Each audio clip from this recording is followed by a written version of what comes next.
Pinakulong ang kanyang tatay, sinampahan siya ng impeachment noong 2025, sinampahan na naman ng isa pa muling impeachment. Pinakulong ang kanyang chief of staff at kung ano-anong mga harassment ang ginawa. Pero bakit tila hindi tumatalab ang kahit na anong gawin ng administrasyon na paninira laban kay Sara Duterte? At ganoon na rin lalo kay President Digong. Pinakulong na siya sa Hague, pero bakit parang mahal na mahal pa rin siya ng mga Pilipino? Ito po si Attorney Mike Operario. Pag-usapan natin yan. Sa akin nga pong mga assessment dito sa impeachment, sinasabi ko na sa inyo na sa aking pananaw, ito ay political harassment. Ito ay attempt nila upang to make sure na magiging mahina si Sara Duterte as 2028 nears. Tawag dito yung meat tenderizer.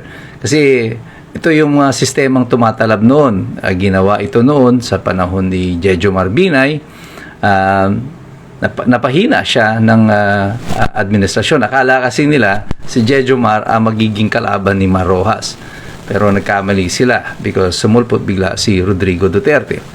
At pagkalipas ng panahon, yung pagmamahal ng mga tao kay Rodrigo Duterte ay nanatili. At sa matter of fact, ito ay siya ang pinakamataas na may approval rating na bumabang presidente at 80%.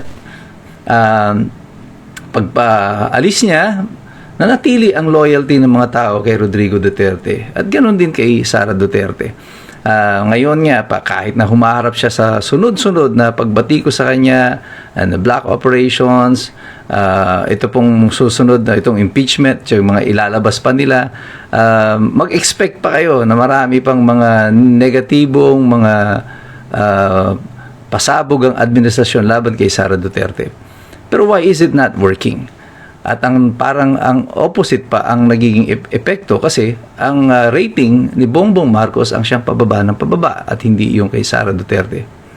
Ang hindi naiintindihan dito ng administrasyon is that like Digong, Sara Duterte is no longer Sara Duterte alone. Sara Duterte for many Filipinos is no longer just a person. Siya ay kumakatawan sa adhikain ng maraming mga Pilipino.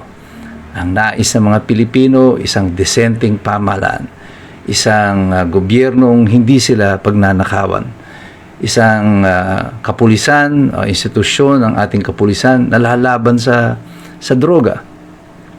Ang mga pinuno na tunay na nagmamahal sa mga tao at may malasakit sa kanilang kapakanan. Yan ang naisin ng mga Pilipino. At yan ang nakikita nila kay Sara Duterte, kay Digong. At hindi nakikita sa inyo, kayong mga nasa administrasyon. Kaya kahit na ano ang gawin ninyo, hindi nyo mababaklas ang mga tao sa isang adhikain o sa isang naisin.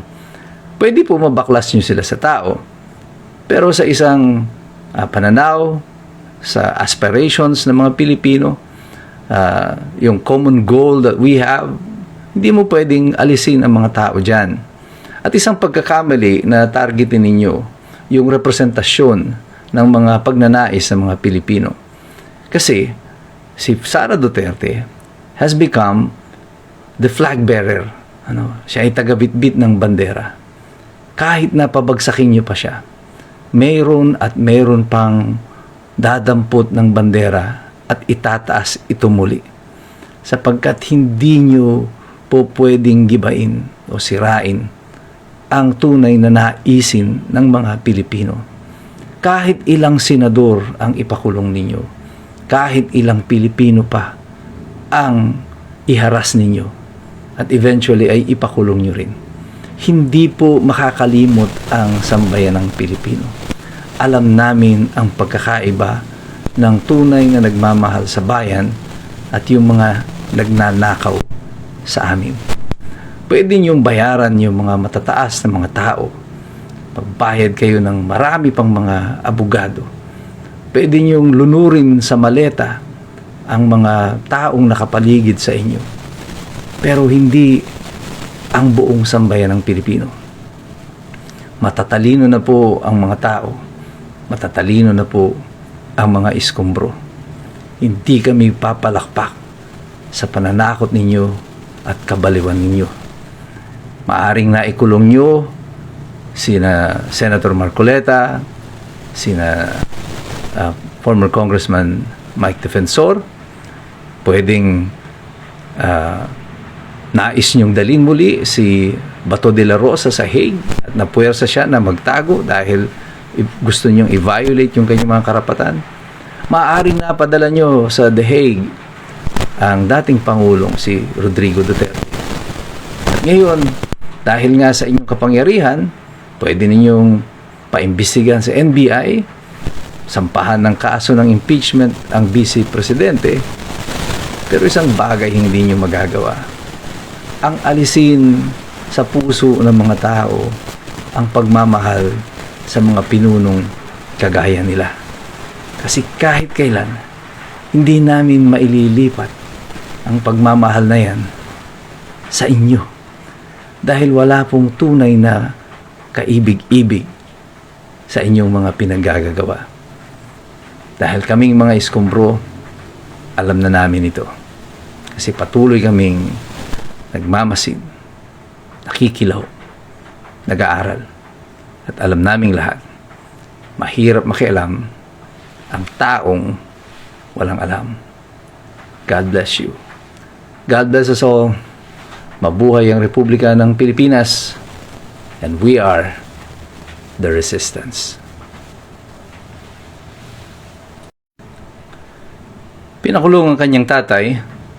Sinampahan siya ng impeachment noong 2025. Sinampahan na naman ng isa pa muling impeachment. Pinakulong ang kanyang chief of staff. At kung ano-anong mga harassment ang ginawa. Pero bakit tila hindi tumatalab ang kahit na anong gawin ng administrasyon na paninira laban kay Sara Duterte? At ganoon na rin lalo kay President Digong. Pinakulong na siya sa Hague, pero bakit parang mahal na mahal pa rin siya ng mga Pilipino? Ito po si Attorney Mike Operario. Pag-usapan natin yan.